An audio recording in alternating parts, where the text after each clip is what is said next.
Ang pinakapangunahing tauhan sa ating kwento na si Frieren, ay isang elf na higit 1,000 taon na ang tanda, kumbaga maituturing na siyang isang immortal na nilalang.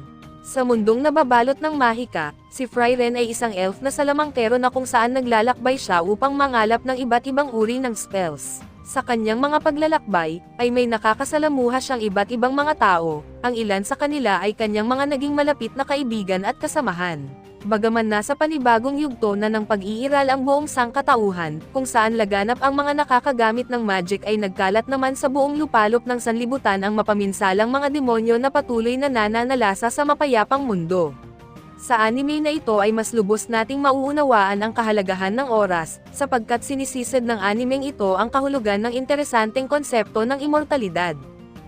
At sa pagpapatuloy ng ating recap, dahil determinado talagang matuto ang bata ay ibinahagi ni Frieren ang 3 mga salik na kailangan para sa long-range magic. Una ay ang dami ng mana, pangalawa ang kaakibat na lakas sa pagpapalabas nito, at pangatlo ang kakayahan na makontrol ng tama ang magic. Ang problema sa maagang paglaho ng magic ni Fern ay dahil sa kakulangan niya ng mana at lakas sa pagpapaputok nito. Bagaman nasa mataas na antas ang kakayahan ni Fern na makakontrol ng mana ay aabutin pa rin siya ng mga taon bago ma-master ang long-range magic. Lumilipas ang panahon, at patuloy ang pagtuturo ni Frieren sa batang mage habang dini-decipher ang libro. Pagkalipas ng 4 na taon ay mabilis na nag-improve ang mga abilidad at kasanayan ni Fern sa tulong ng kanyang mentor. Isang gabi, habang inaalam ni Hater mula kay Frieren ang progreso ng bata ay nahimatay ang matanda at tuluyan naging maratay. Lumabas si Frieren upang ipaalam sa bata ang kalagayan ni Hater ngunit tumanggi siyang puntahan ang matanda at manatili sa tabi nito dahil kung hindi siya magpapatuloy ay baka mauna pang mawala si Hater bago niya magawang matamaan ang bato.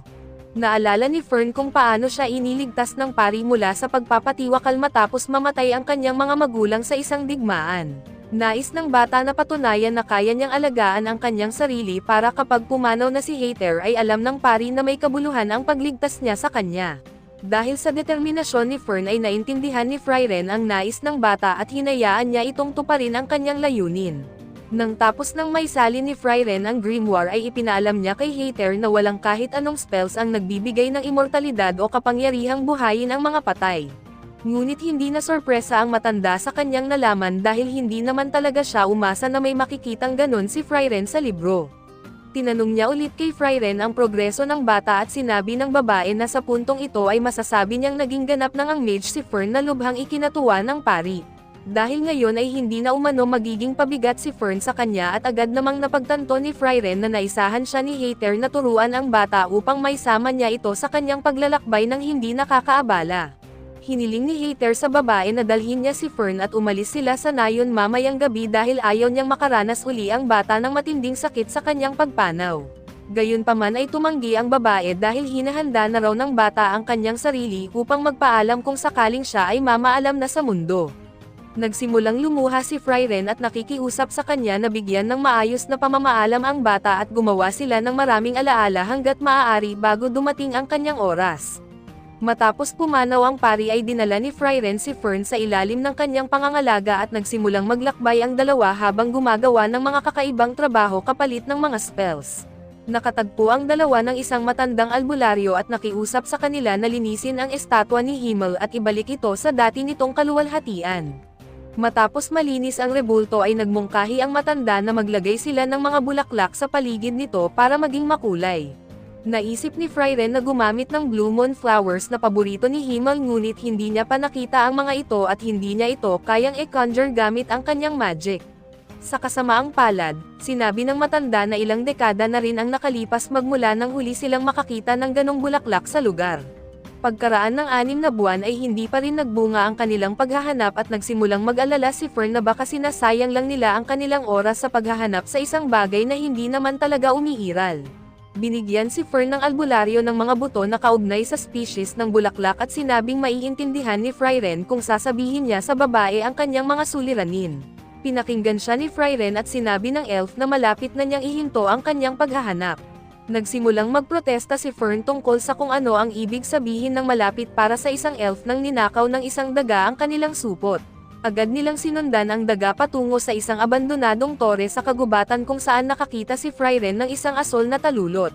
Lumipad si Frieren patungo sa itaas ng tore at natuklasan niya ang napakaraming bulaklak na kanilang hinahanap. Hindi maunawaan ng batang mage kung bakit ganon kadeterminado ang kanyang guro na mahanap ang bulaklak. Ngunit para kay Frieren ay pakiramdam niyang natupad na rin ni Himmel ang pinangako ng lalaki sa kanya na ipakita ang mga bulaklak na kanyang binanggit. Sa kabila ng pagpanaw ng kanyang kaibigan mahigit 20 taon na ang nakalilipas, pakiramdam niya ay lalo pa niyang nakikilala si Himmel kahit sa kamatayan. Tuwang-tuwa naman ang albularyo nang makita niya ang mga bulaklak matapos ang mahabang panahon at pagkatapos ay nagpatuloy na ang dalawa sa kanilang paglalakbay. 2 taon na ang nakalilipas matapos ang pagpanaw ni Hater at nakarating ang dalawa sa isang lungsod na sentro ng kalakalan upang mag-imbak ng mga supply. Sinabi ni Frieren sa bata na kailangan nilang maghiwa-hiwalay kung saan inatasan niya si Fern na kunin ang lahat ng mga kakailanganin at nagtataka ang bata kung ano kaya ang bibilhin ni Frieren. May pag-uugali ang babae na gastusin ang maliit na mayroon sila sa mga bagay na hindi naman talaga kailangan kaya nagpa siya ang apprentice na buntetan ang kanyang master. Sinundan niya ang babae patungo sa isang accessory shop ngunit na-distract siya ng isang pusa at hindi niya nakita kung ano ba talaga ang binili ni Frieren. Lulubayan na sana ni Fern si Frieren at gagawa ng kanyang sariling pamimili nang marinig niyang nagtanong ang babae sa isang manong kung saan siya makakabili ng pinakamasarap na minatamis o panghimagas. Dahil dito ay nagpatuloy ang bata sa pagbuntot sa kanyang master patungo sa isang maalinsangan na lugar na puno ng mga adventurers na may magaspang na mga pag-uugali. Nagsimulang mag-alala si Fern nang makita niyang nakatitig ang mga parokyano sa kanyang master at nagtanong ang elf sa isang kalbo kung saan makakahanap ng pinakamasarap na panghimagas. Natuwa ang mga ito sa tanong ng babae dahil kung usapang matatamis na pagkain lang ay maswerte siya dahil sa bayan na ito matatagpuan ang kanyang hinahanap. Nagpa siya si Fern na ihinto na ang kanyang pagmamatsyag nang mapagtantong hindi pa niya nasisimulan ang kanyang pamimili. Kalaunan ay nagtagpo ang dalawa sa isang bahay panuluyan at nasorpresa ang bata nang sinabihan siyang maghanda ng kanyang master dahil kakain sila sa isang restaurant. Nakalimutan pala ng bata na kaarawan niya ngayon at binigyan siya ni Frieren ng regalo na kanyang nabili sa shop kanina. Ikinatuwa ni Fern ang pagiging thoughtful ng kanyang master at nagtungo na ang dalawa sa isang kagubatan upang saglit na magsanay. Bagaman nag-improve na ang defensive magic ni Fern ay ipinahiwatig ng kanyang master ang puwang sa kanyang depensa kung saan muntikan niya na itong mapatay. Ibinahagi ng elf sa bata ang kanyang karunungan at ipinaliwanag na mabilis makaubos ng mana ang defensive magic kaya kailangan niyang maging alisto sa paggamit nito. Dinala ni Frieren ang bata sa isang maliit na nayon at isang matandang lalaki ang agad na nakakilala sa kanya at alam nitong nagpunta ang elf upang makita ang lugar kung saan nakaselyo si Qual. Sinabi ng matanda na taon-taon bumibisita si Himmel sa lugar upang suriin ang selyo at nangakong hindi ito pababayaan ni Frieren kapag siya ay pumanaw na. Nang makaharap nila ang nakakulong na demonyo ay kinumpirma ni Frieren ang kawalan niya ng tiwala sa kondisyon ng selyo matapos ang mahabang panahon, kaya sisirain nila ito kinabukasan bago pa sila maunahan ng demonyo. Sa gabi ring iyon ay nagtanong si Fern tungkol sa pagselyo ni Frieren sa demonyo at bakit hindi nila ito nagawang mapatay. Sinabi ng babae na isang makapangyarihang mage si Qual na nag-imbento ng Zoltrak, isang napakalakas na offensive magic kung saan nahirapan silang i-counter ito. Malinaw na hindi nagbabasa ang bata ng kasaysayan sa kanyang libro kaya naisip ni Frieren na mas mabuting ipapakita niya na lang ito sa bata. Sa sumunod na araw, sinira ni Frieren ang selyo ng demonyo at agad na nakilala ni Qual ang elf sapagkat 80 taon lang naman ang lumipas noong una silang magharap at para sa kanila ay isa lamang itong oras ng pag-idlip. Sinabi ng demonyo na maghanda na silang mamatay dahil magpapakawala siya ng Zoltrak at inutusan ni Frieren ang bata na gamitin ang kanyang depensa, ngunit nadismaya sila dahil isang karaniwang offensive magic lang pala ito. Ipinaliwanag ni Frieren sa demonyo na matapos nilang iselyo siya ay nagtulong-tulong ang mga mage mula sa iba't ibang lugar upang pag-aralan at kopyahin ang kanyang spell at nakagawa sila ng paraan upang i-counter ito. Sa kasalukuyang panahon ay wala nang espesyal pa sa kanyang atake dahil madali na lang para sa kanila na sanggain ito.